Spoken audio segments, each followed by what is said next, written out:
Amigos de la Chiva Digital, pues la noticia del día y de la semana y seguramente del fin de año seguirá siendo Salvatore Mancuso, pero el tema que más llama la atención de Colombia es obviamente Álvaro Uribe Vélez.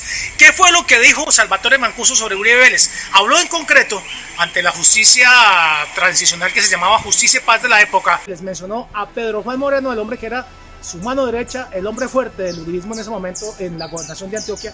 ¿Qué dijo exactamente sobre la masacre del Aro y sobre el uso supuestamente de un helicóptero oficial de la gobernación de Antioquia que habría respaldado la masacre del Aro perpetrada por paramilitares? Aquí en la Chiva Digital le tenemos los detalles de lo que dijo, además en las compulsas de copias que llegaron a la Corte Suprema, que han servido de acervo probatorio para que lo llamen a versión libre en esta investigación preliminar que se le abrió al ex jefe de Estado y actual, bueno, ya ex senador de la República. Miramos lo que conseguimos aquí en la Chiva Digital.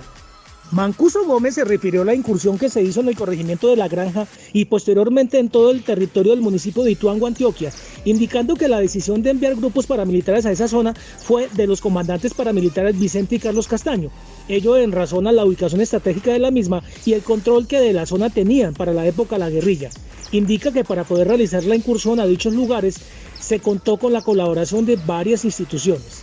Textualmente dice: así que para poder incursionar hasta allí hubo una relación estrecha con las instituciones de seguridad del Estado, con la policía, con el ejército, con el DAS, con la fiscalía, con los organismos de investigación del Estado, pero básicamente sobre el terreno hubo una coordinación con el ejército y la policía. Y es tal como, por ejemplo, Merchán llegó hasta Ituango. Merchán es un comandante. Allí se reúne con el teniente Sánchez Castro del ejército y con un teniente. Anteriormente había uno, no recuerdo el nombre, pero luego con un teniente Gaitán de la policía de Ituango. La policía le prestaba a Junior, inclusive le prestó fusiles, dice Mancuso. Dice también el jefe paramilitar que Junior cargaba alrededor de media docena de fusiles que pertenecían a la policía de Ituango, prestados por la misma propia policía. Mencionó Mancuso al general Manon Salva, comandante de la 4ª Brigada del Ejército, como alguien que se reunía frecuentemente con los paramilitares, colaboraba con su actuar criminal y entregaba información de inteligencia del Ejército para facilitar las incursiones y operaciones paramilitares. Dice también Mancuso en esta declaración ante Justicia y Paz, indicó que se reunió con Pedro Juan Moreno, secretario de Gobierno de la Gobernación de Antioquia, entre 4 y 5 veces en 1996, con la finalidad de que dicho funcionario le ayudara a conformar una convivir en Ituango. Señaló que una de las motivaciones para crearla era recaudar dineros que entregaban las bananeras y ganaderos de Urabá. Hay que recordar que Pedro Juan Moreno en la época era el secretario de Gobierno de Álvaro Uribe cuando era gobernador de Antioquia, era su mano derecha. Un procurador en una de las diligencias le pregunta a Mancuso: ¿y usted recuerda en qué consistió ese impulso que dieron a las convivir? A lo que Salvatore Mancuso dice: bueno, Pedro Juan fue así como nos colaboró a nosotros en la creación de las convivir. Nos consiguió una persona que hacía las diligencias para la creación de ellas. Nos dijo que todos los papeles que había que se requerían para la creación y las aprobaciones de ellas fueron inmediatas. También le preguntan: ¿y recuerda si el gobernador de la época impulsaba las convivir? Se refieren obviamente a Álvaro Uribe, y esto responde Mancuso: bueno, el gobernador de la época públicamente salía a los medios de comunicación apoyando la creación de las convivir. También se hizo otra referencia ya en concreto a la masacre del Aro. En aquella oportunidad Mancuso habla del tema. Esto es un hecho criminal que tuvo lugar por informaciones que indicaban que altos comandantes de la guerrilla se encontraban en ese lugar, dijo Mancuso. Asimismo, se indicó que la fuerza pública se encontraba al tanto de la realización de esa masacre. Le pregunta a un fiscal: ¿usted tuvo conocimiento que ya las autoridades de Ituango, del ejército y de la policía que estaban allí tenían información para contrarrestar esa presencia de las autodefensas ahí? Mancuso responde: sí, el ejército y la policía tenían información. De hecho, incluso las tropas que quedaron debajo del ejército en Puerto Valdivia, ellos tenían la obligación de bloquear la Defensoría del Pueblo, la Cruz Roja Internacional o cualquier otro organismo que fuese a subir hasta el Aro mientras los paramilitares incursionaban.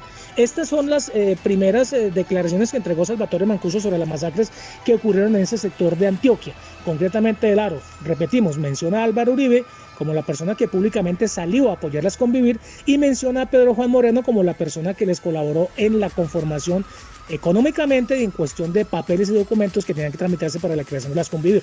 Y dice claramente que Ejército, Policía, Fiscalía se encargaron de colaborar, les entregaban información, fusiles y armamento, y que además bloquearon el ingreso de la Cruz Roja y de la Defensoría del Pueblo a las zonas mientras ellos incursionaban y asesinaron a esa cantidad de personas. Pero para la Corte Suprema, incluso mucho cuidado, mucha atención, ya es un hecho que lo que le dijo Mancuso podría ser utilizado, de hecho, ya fue utilizado en algunos procesos en los que fueron condenados los llamados parapolíticos, senadores, representantes de la Cámara, gobernadores, alcaldes y diputados y concejales que conectaron con las actividades criminales de las AUC.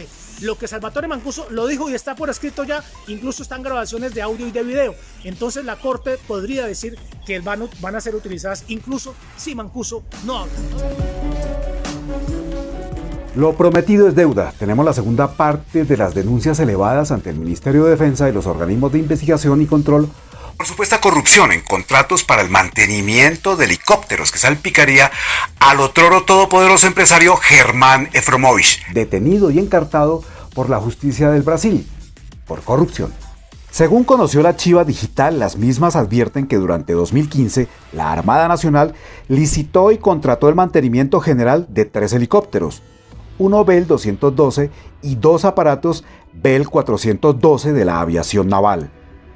El pliego de licitación se estructuró para que participaran solo firmas internacionales, radicadas en el exterior.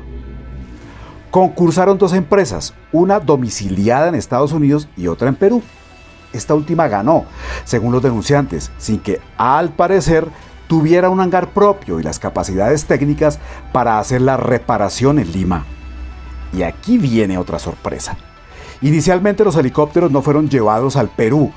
Su reparación empezó en Colombia, en hangares del aeropuerto El Dorado, en los que funciona una reconocida compañía propiedad del empresario brasileño con personal técnico colombiano activo de las fuerzas militares. Para tal fin, se usó como intermediaria una firma de aviación propiedad de un empresario de apellido Cardona. De acuerdo con la denuncia, a los técnicos se les hizo firmar un contrato de confidencialidad y no se les permitió el ingreso de celulares. También se acordonó el lugar. Sin embargo, se presentaron inconvenientes. Los aparatos finalmente tuvieron que ser llevados a Lima, reparados y traídos con los consecuentes sobrecostos y demoras para la entrega y la puesta en servicio. Las denuncias hablan de millonarios sobornos en una reparación que superaría los $5 millones. Estas denuncias las conocen las autoridades. También cabe recordar que en los últimos días hubo cambio sorpresivo en la comandancia de la Armada Nacional que el mismo presidente Duque le dio a conocer al país desde la Casa de Nariño. Y arrancamos esta Chiva Digital con nuestro mejor perfil, a propósito del escándalo de esta semana.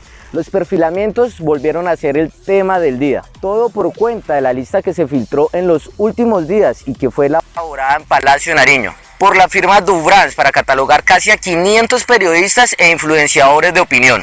El trabajito costó más de 3.000 millones de pesos en esta época y crisis por la pandemia. ¿Qué tal esto, ah? Según la lista, hay positivos, neutros y negativos.